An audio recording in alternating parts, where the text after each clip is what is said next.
جن لوگوں کے گھروں کے اندر رزق کی تنگی ہے، کما بھی رہے ہیں لیکن گھر میں وسعت رزق نہیں ہے، فراخ رزق نہیں ہے، پریشان حال ہیں، تو وہ دو عمل کریں، اپنی زندگی کے اندر دو عمل کریں، اللہ تعالیٰ ان کے رزق میں وسعت پیدا کرے گا۔ ایک نماز کا اہتمام کریں، ایک ہے نماز پڑھنا، ایک ہے نماز کو درست کر کے پڑھنا، نماز کو صحیح طریقے سے دل جمی کے ساتھ، دل لگی کے ساتھ، اللہ تعالیٰ کو حاضر ناظر رکھ کے دھیان کے ساتھ آپ نماز کا اہتمام کریں۔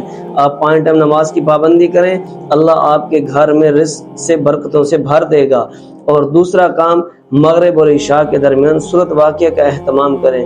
سورۃ واقعہ 27 سپارے کے اندر ہے۔